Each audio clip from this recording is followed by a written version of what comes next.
Engineering किया हुआ और प्राइवेट सर्विस में मैं जॉब करता था। बल्कि दिल्ली एनसीआर में नोएडा में ही में जॉब करता था। सन 80-82 के आसपास की बात है। और उसमें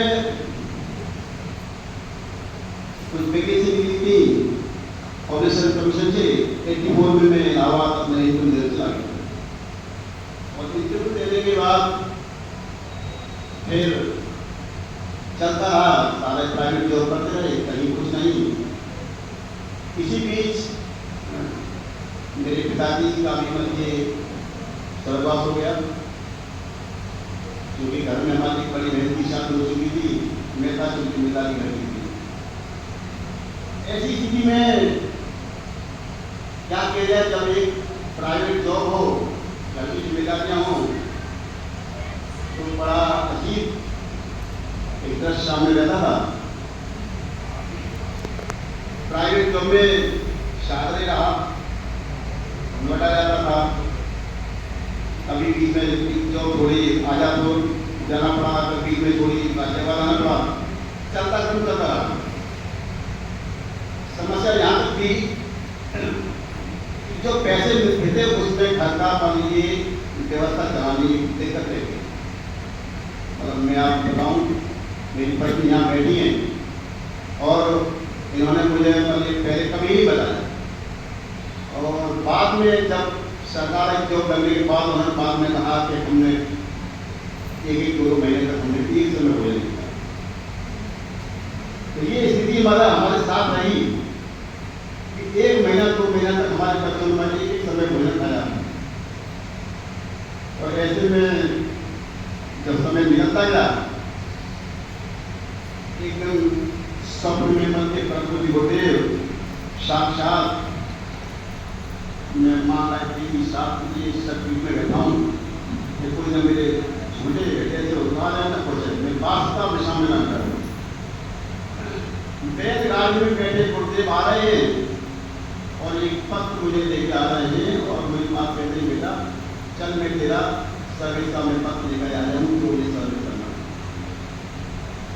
आप आश्चर्य नहीं बनिए, मैं स्वप्न देखा हूँ और एक दिन छोड़ के दूसरे दिन ही मेरे पास पब्लिक सर्विस कमीशन से मेरे पास पत्र आ गया कि आपकी जॉब लग गई।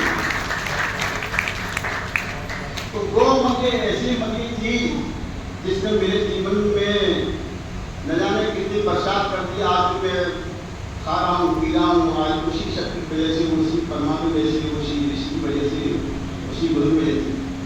और ऐसे में समझता हूँ आप सभी भाई बहन के सामने न जाने कितनी घटनाएं घटित हो रही होंगी जिसमें परमात्मा ने गुरुदेव में साक्षात आपके लिए दिया होगा।